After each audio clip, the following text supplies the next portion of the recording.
off, you injured, Krishnamurti's neck muscles, something went wrong because of the asanas. And always Krishnaji cannot turn one side. It was always a kind of... I had to turn the whole body. yeah. I think Okay, I you didn't saw know that. that. Yeah, because of yoga. Okay.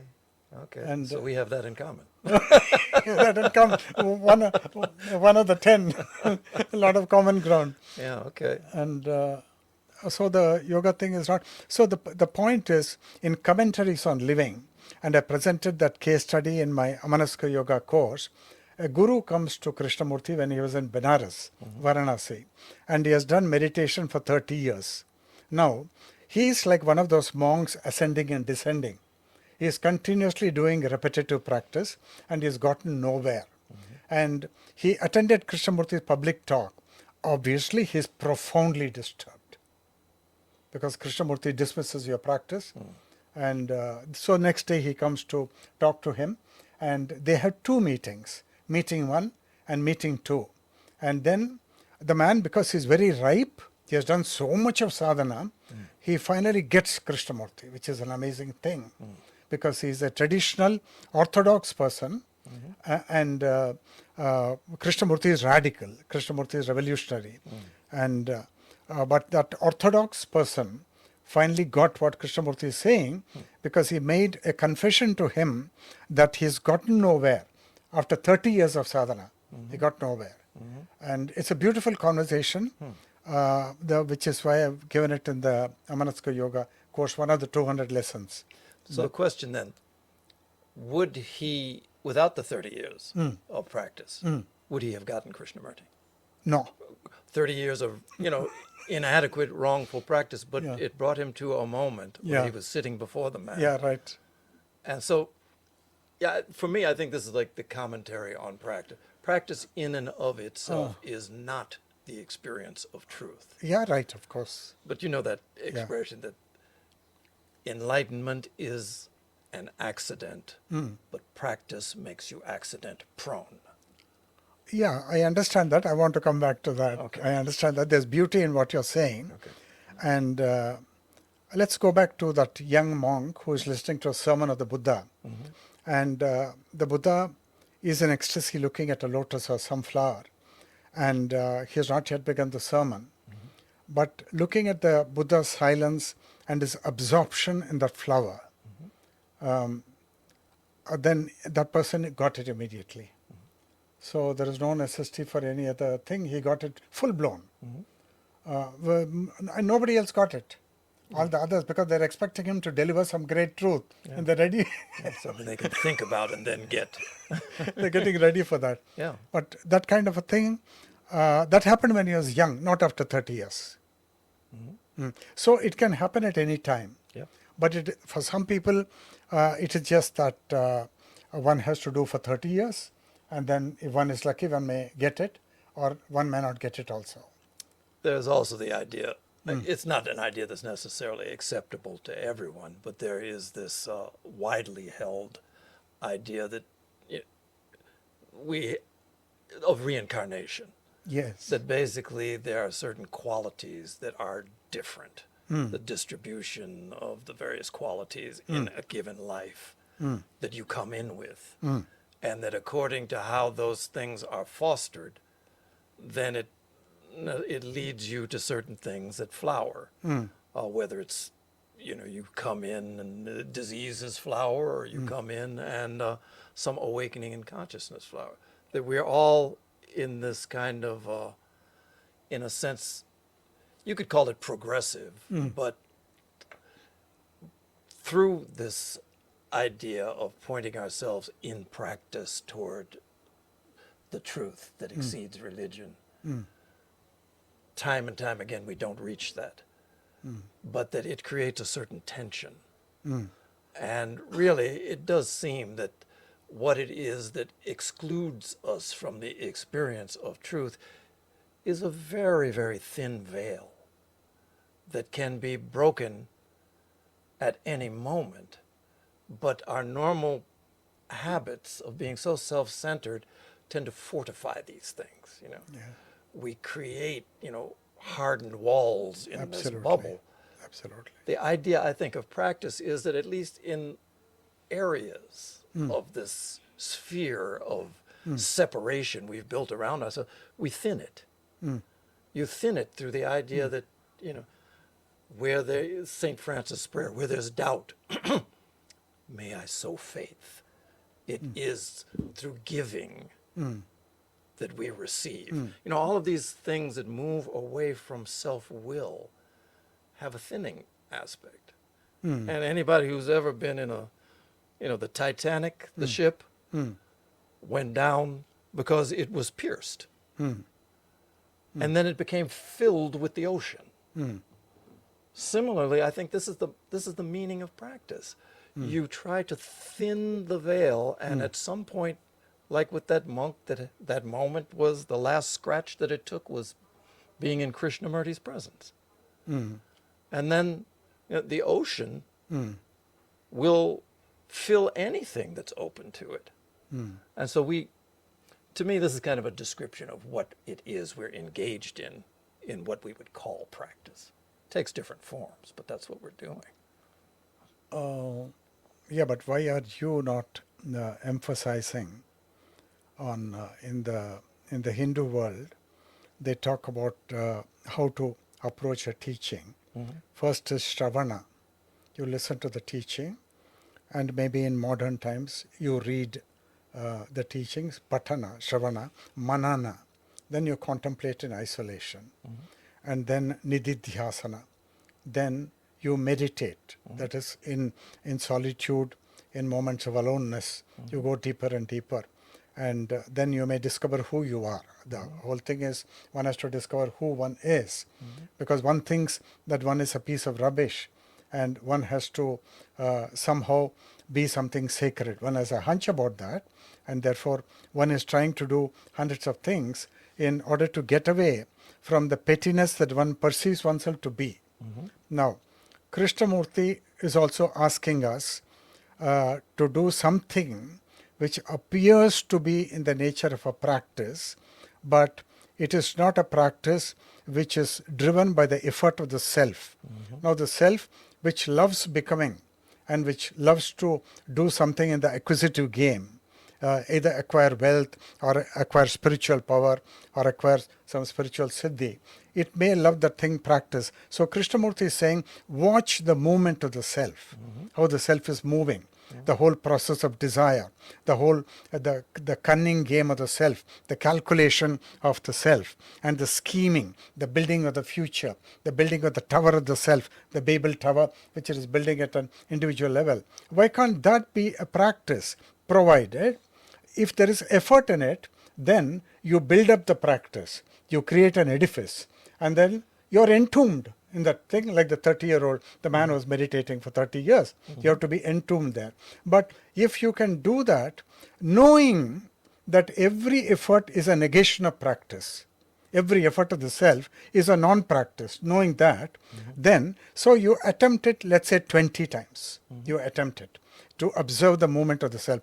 20 times you made an effort, and therefore you ended up as a failure. You never watched the moment of the self, which is cunning, which is calculating, which is scheming, and all of that. Then 21st time, a flash of a seeing happened for which you don't claim ownership. It happened by itself. And then that was your first glimpse into the activity of the self. And you saw it in full-blown light. And now you know what Krishnamurti is talking about. He's talking about that. And then thereafter, you realize that you can't poke your finger into the practice. And you can't say that, now I practiced only for half an hour, it's not enough, I must practice for 2 Sure. not that kind of thing. Now, you are more or less still and silent. Sometimes the seeing happens by itself. Yeah. You don't do anything. What would you say about that practice, that kind of practice? I think that describes what practice is, the moving away from obsession with self. Yeah, right. And there's a lot of ways in which that can be accomplished, but when the self disappears is when what it has been hiding becomes clear to you. Yeah. And then people say, okay, it's because I practiced. Yeah. And so you will promulgate that as practice, what Krishnamurti is talking about, It is. as I commented on it, that kind of a thing. Probably he would object to describing it as practice because, Yeah, he will object to it. yeah, Yes. I Yes. mean, but it's a matter of, again, we fall into these words again. What you were describing, it's repeated 21 times. Generally, that's what someone would talk about as practice. The repetitive Yeah, repetitive. effort is what generally is Yeah, involved. effort, yeah. But the repetitive effort at being effortless. Yeah, being effortless. Totally, they are poles apart. Yeah. Yeah. And so it's the act of, I think, of repetition. You can repeat, everybody eats a meal every day. That's repetitive. Yeah, right. But when you eat, the experience is not the exact same every day. And if for many people it is. Conscious. Yeah, for conscious people. But it's the same outwardly. It's the same act. Yeah. I'm sitting at the table, a bowl of fruit in front of me, and I'm eating it. But my experience of that moment should not be what it has been for Absolutely. 50 years. Absolutely. If you are in the Tao, it should not be. Yeah. Yeah, right. But, it could be described as a daily practice of nourishing the body. But it's more than that if you approach it properly. So I don't know. Maybe we have to come up with another word for practice beside practice. But Maybe we have to actually line up an array of quasi-synonyms, not exactly synonyms, because then we lost the understanding of the nuances. And all of them would qualify for different kinds of sadhana. yeah, Different kinds of sadhana. Some repetitive, as you said, as you mentioned a few examples, 21 times like that, or repeating a mantra even. And some very spontaneous, attempting 20 times, failing. Then understanding that this is not the right way. Then going about frying some puppets in the kitchen, and suddenly there is illumination. Because you're not struggling and striving anymore, that kind of a thing. That's also maybe a kind of sadhana, very, very subtle, not a gross kind of sadhana, which the acquisitive self is doing. The whole thing is the self is very acquisitive. Yeah. It wants to capture something and build an empire, if possible. anything the mind touches, it wants to control. Wants to control, yes. And okay, so you will go there. You will go with me on that. Yeah. Oh, yeah. Okay. We're in agreement on that. I just have to rethink what a word might be that might separate Yeah, right. true practice from just repetitive, Okay. which has its positive effects as well, Yeah. but not in terms of what Krishnamurti would be talking about. No, wait on, Tim, sir. I want to say something even about repetitive practice. Sure. A particular musician or a mathematician, I work with astrology. I can work for 8 hours without any effort. I'm just deeply engrossed in 3 or 4 charts, and I'm contemplating. I don't know the answer to most questions. I don't know. All I'm doing is musing, meditating, and being with that. And suddenly some insights will come as answers to my questions. I can do that for 8 hours in a day without getting up from my chair. Now, likewise, there are people, dancers, then there are vocalists, then there are people who play on the sitar. In India, music is such a great thing. And they do that sadhana for 6 hours to 8 hours. And one rag, Bhairavi, just one rag. And they go on nuancing it and trying it out. And they may be failing many times, but doesn't matter. But I think throughout the sadhana, the key thing is that they are in absorption and some kind of samadhi. They are self-absorbed, and maybe even something more than absorption, and they are not aware of time. Now, where there is that ecstasy and where there is that intense enjoyment, Isn't that also practice? And that is practice without effort? Well, certainly it is, Hmm. but I mean, again, what are you calling effort? You know, they're having to move their fingers, No, no, they're no. having to That's sit. not effort. No, no, no. That's not effort. Well, it's not effort, but Huh. in terms of it's an expenditure of physical energy involved in that. You're It not conscious becomes of that. effort when you attach yourself to it. Hmm. And so I think it's just again, words have certain power, but they also have a power to mask realities. Hmm. Someone who is practicing and, well, someone who is playing an instrument and is completely absorbed in that, you know, even though this is the daily time that they submit to these 8 hours Hmm. and they get completely lost in that, they would not tell you that it was anything related to practice. Right. They won't tell. Yeah. But why? Hmm? Why? Because for 40 years, Hmm.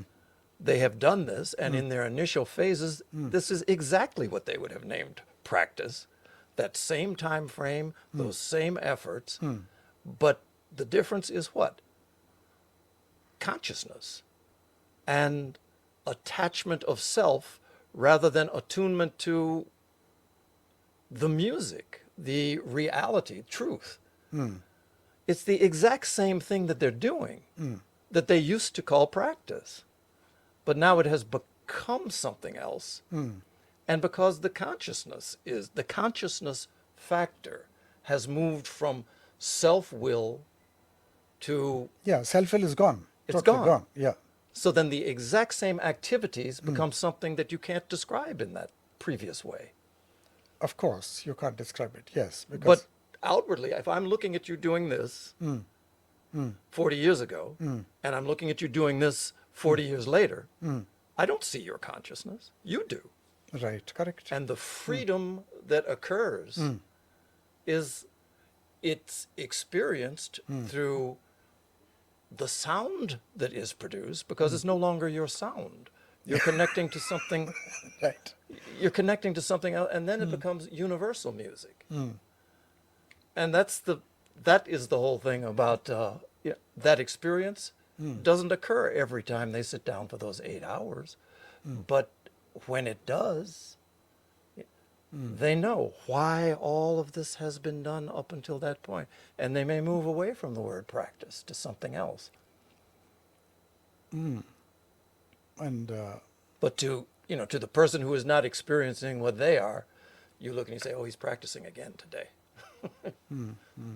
The neighbor upstairs Hmm. hearing the music. But Hmm. when that music becomes exalted, Hmm. then you have to come up with another name. Yeah. You know, something. I was reading a very respectable tome, which will fall one of the canonical texts in yoga, and it's probably a commentary on the Yoga Sutras of Patanjali, and it is the source institution is the Bihar School of Yoga in India, in Munger. But then the Swamis who wrote that book and who did the commentary and who are talking very new things in yoga are not yogis and swamis from the Bihar School of Yoga in India, but they belong to Australia. They're all Western Australian yogis, Australian swamis. And I was amazed to find that in that quite a canonical work deserves to be deeply studied. They made awareness central to yoga practice.